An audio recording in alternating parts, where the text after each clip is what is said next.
Hey guys, it's Jess, and I'm so excited to be celebrating 3,000 subscribers on YouTube.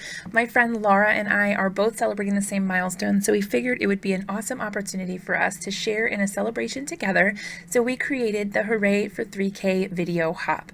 What this means for you guys is you're going to get a ton of summer-themed inspiration from a ton of super talented creators, including card makers, mixed media artists, and more. Check out all of the amazing sponsors. There are lots of awesome prizes to be won, so be sure to comment on all the videos for your chance to win. All the details are on my blog, which is linked below. All the supplies from my video are linked below as well, and you can also check out the next stop on the hop in the video description below. Thanks so much for you guys for hanging out with me and coming along on this crazy journey. So super excited to be at 3,000 subscribers, and I can't wait to show you my card for today. Alright, so let's get right into it. To start off my card, I am using an acrylic block and some Spectrum Noir Finesse Noir Black ink. This is an alcohol marker safe ink, so if you're going to be doing some alcohol coloring like I am for this card, it's a great ink to use. I can't believe how super crisp the results are every time I stamp it, not even bothering to use my Misty if you didn't notice, and I'm getting a perfect stamp every time, which is just crazy. I absolutely love this ink. It's really new to me, but I'm super glad that I have it because it works really well. Okay, so I'm going to be doing a whole bunch of coloring here with my Spectrum Noir alcohol markers. This is the coloring system marker, and I did my best to go ahead and include each of the color combinations that I used. Now, one of the flamingos got cut out somehow. I lost the footage. I don't know what happened to it. Probably I accidentally hit stop recording when I meant to hit start recording, but alas, one of the flamingos doesn't have the footage, so I don't remember specifically what colors I used. However, I think that it was probably my standard purple combination, which is, I believe, PL2, PL4, and LV3. I believe that's the color combination I usually use, but I'm not 100% sure, so don't fight me if it doesn't work out perfectly.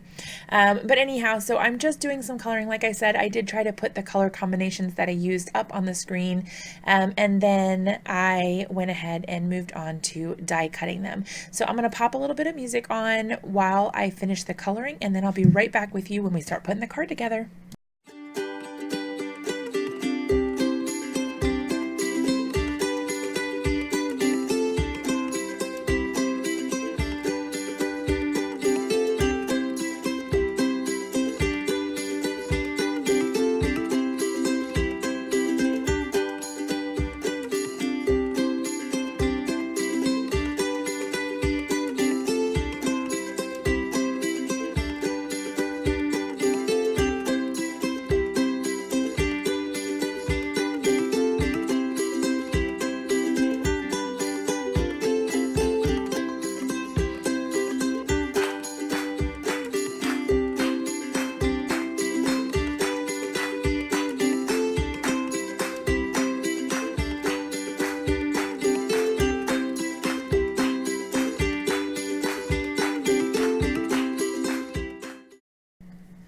Okay, so now that our coloring is done and all of our flamingos are die cut using the coordinating Lawn Fawn die set, I am ready to start creating a background for my card. Now, I used a giant strip of purple tape down at the bottom because I know that I wanted to leave an area for my sentiment. So I went ahead and masked that off, and now I'm doing some ink blending with Distress Oxides.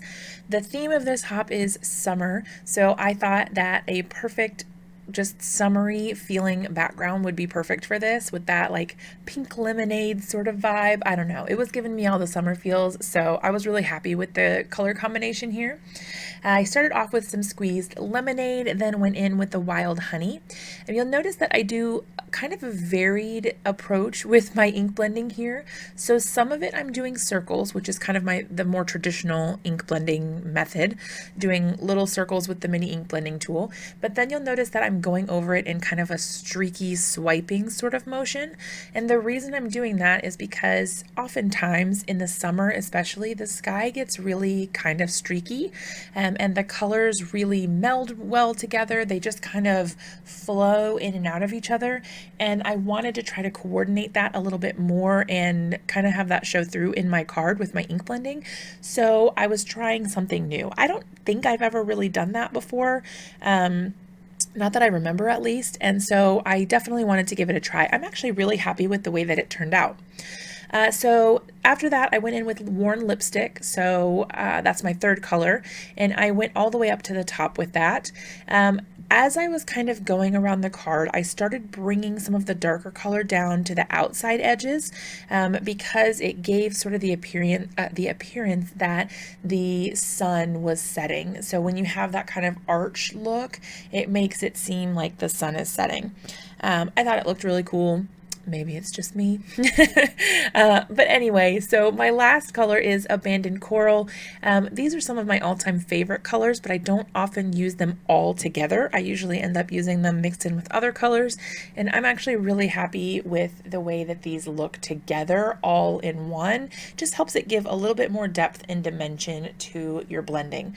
Now what I'm doing is going back over what I had already ink blended with some of the lighter colors. Now the thing about Distress Oxides, as they differ from Distress Inks, is that Distress Ink, the color continues to build and build and build, and what you apply blends in with what you've already put down, and you build up a color.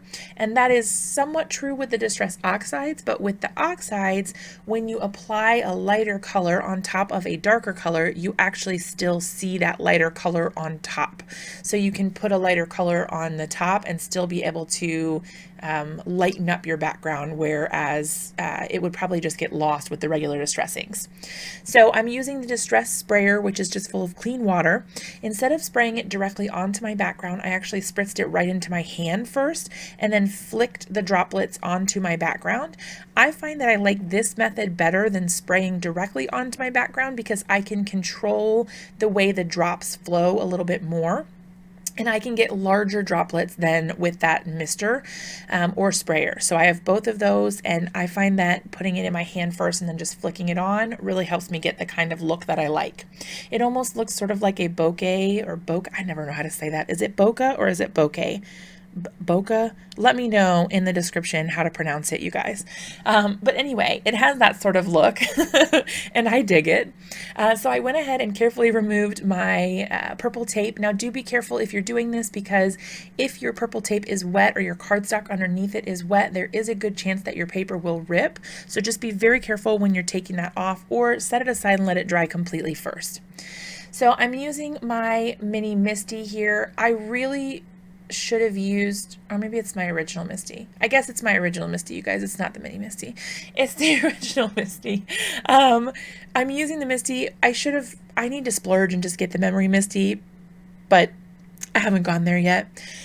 This card hangs off the side a little bit, which is totally okay. I just worked with it. It doesn't really matter that much, but I'm a little perfectionist when it comes to stuff like that, so it does bother me, but a lot of people wouldn't care at all. I would like for my whole thing to fit in the inside the Misty, but this is a giant card, so I can't really fault the Misty for that. So this card actually measures I think 4¼ by 9, or maybe it's 4 by 9. It's got to be 4 by 9. I'm pretty sure it's 4 by 9. But anyway, so it's a very large card, but that's totally cool. So I added a strip of black cardstock, just plain black cardstock, and I did that using the glue tube. I can never remember what that's called either. You guys, my brain is like one big, I almost remember, but not quite. I'll have everything linked in the description below though, so don't you worry. If you're looking for something, it'll be down there for you.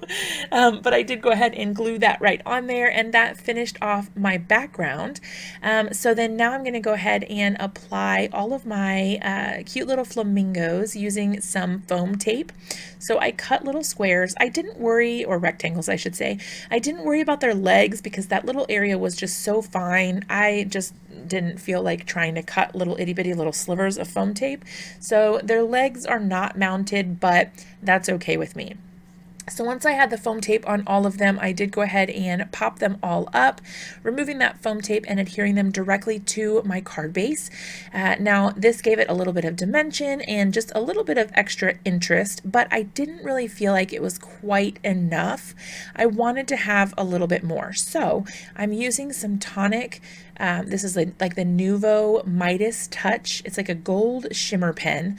I didn't think it was giving me quite enough shimmer, so on a piece of spare paper, always do this on spare paper or paper towel or something, I squeezed it out because you can see it globs up a little bit when you first start squeezing it. I don't want that to happen on my project, so do it on a scrap piece of paper or a paper towel or something and you'll be golden. But yeah, so I'm just applying that gold shimmer directly to my flamingos because, I mean, let's be real, flamingos are glamorous, right? So I thought that was the perfect touch. I did decide to go back through though and add a few sequins, and also I used the Nuvo Morning Dew drops. I have the giant size, I think it's called Grande, but it's just a clear Nuvo drop and it's kind of like a glossy accents sort of vibe, but I used that on their beaks because I thought they needed a little bit of shine too, but I didn't necessarily want them to be sparkly.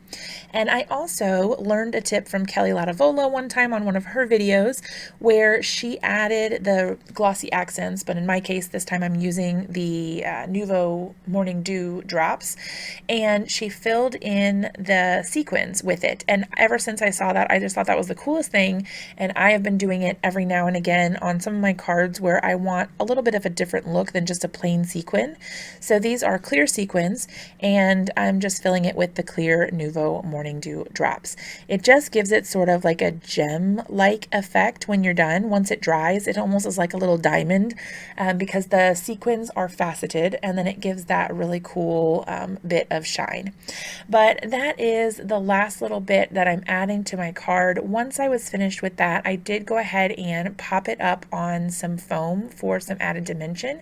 Now you do want to be sure, of course, to let your glossy accents and all of that completely dry before you try to do anything with your card so you don't smear it and get your hard work ruined. But yeah, that about finishes it up for my card, and there you can see a close-up of all the shimmer and the shine. Now I did mat this on a I was going to say an A2 size card base, but that is totally not right.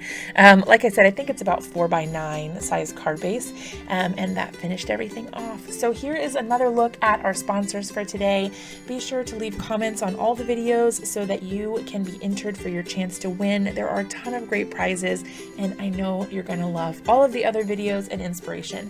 Thank you guys seriously so much for coming along with me on this journey and being one of my super valued and loved subscribers. If you're new here, definitely consider subscribing. I would love to have you along on the adventure. Thanks so much, you guys, and I'll see you in another video really soon.